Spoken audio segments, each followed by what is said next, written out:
Good evening prime time news స్వాగతం. ఏపీలో రాజకీయాలు హీటు పుట్టిస్తూ ఉంటే మరోవైపు పాతపట్నం నియోజకవర్గం కూటమి అభ్యర్థి మామిడి గోవిందరావుపై ప్రైమ్ 5 న్యూస్ ప్రత్యేక కథనం. ప్రెస్ మీట్ లో పాత్రికేయుడిపై విరుచుకుపడ్డ మామిడి అనుచరులు, చెప్పుకోలేని పదజాలంతో దూషణలు. రణరంగంగా మారిన ప్రెస్ మీట్, చోద్యం చేస్తూ నిలిచిన ఎంజీఆర్.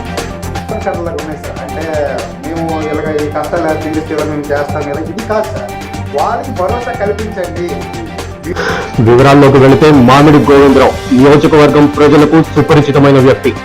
గత 5 సంవత్సరాలుగా నియోజకవర్గంలో సామాజికవేత్తగా తనను తాను ప్రకటించుకుని మంది మార్బలంతో బల ప్రదర్శన చేస్తూ చివరికి 4 దశాబ్దాలుగా తెలుగుదేశం పార్టీ తరఫున పోటీ చేసి పాతపట్నంలో పాతుకుపోయినటువంటి ఒక ప్రజా ప్రతినిధి ఫ్యామిలీకి ఎదురొడ్డి టీడీపీ టికెట్ దక్కించుకున్న వ్యక్తి.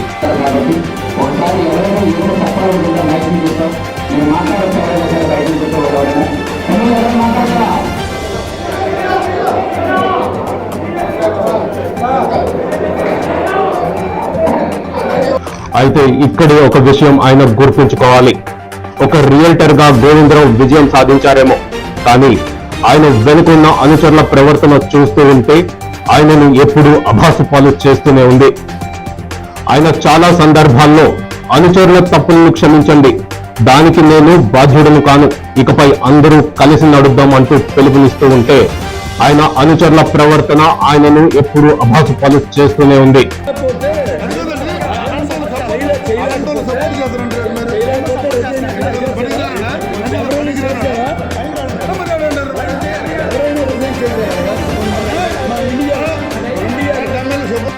దీనికి కారణం ఆయనకు అనుచరులపై నియంత్రణ లేకపోవడం, సరియైన సలహాలు ఇచ్చే సలహాదారులు లేకపోవడం, రాజకీయ పరిపక్వత లేకపోవడం అనే చెప్పాలి.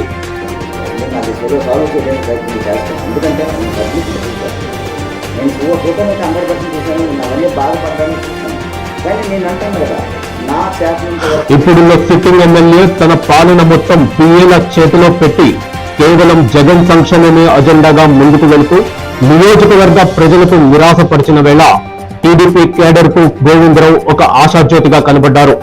కానీ ప్రెస్ మీట్ అని పిలిచి ప్రైమ్ 5 న్యూస్ పాత్రికేయుడు అడిగిన ప్రశ్నలకు సమాధానం చెప్పలేక ఒక సైగతో పాత్రికేయుడిపై పరుష పదజాలంతో విరుచుకుపడేటట్లు చేశారు మామిడి గోవిందరావు.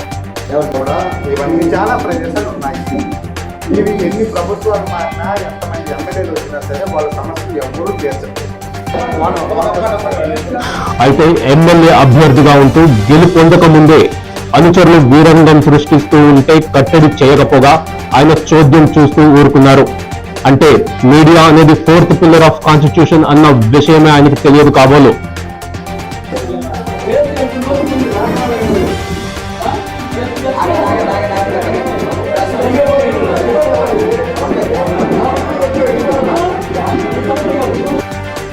ఏది ఏమైనా కేవలం ధనబలంతో రాజకీయం చేస్తామనుకోవడం పొరపాటు. పక్కన 0.01% షేరు ఓట్లు లేని అనామకులను పక్కన పెట్టుకుని గోవిందరావు రాజకీయం చేస్తూ ఉంటే మేధావి వర్గం ఇది 3 నాళ్ల ముచ్చటే అంటోంది. మీడియా ప్రతినిధిని అసభ్య పదజాలంతో తిట్టడం, 500కు 1000కు కక్కుర్తి పడి వచ్చారు అనడం, ఒక పరిపక్వత కలిగిన విశ్వసనీయత కలిగిన రాజకీయ నాయకుడిగా సామాజికవేత్తగా తనను తాను చెప్పుకుంటున్న గోవిందరావుకు ఇది సరికాదు. గెలిచిన తర్వాత వాళ్ళు ఎలాగ వెళ్ళిపోతుంది, స్వాతంత్రం వచ్చి అందుకోసమే ఆ మార్పు కోసం, ఆ మార్పు తిరగరాయాలనుకోవడం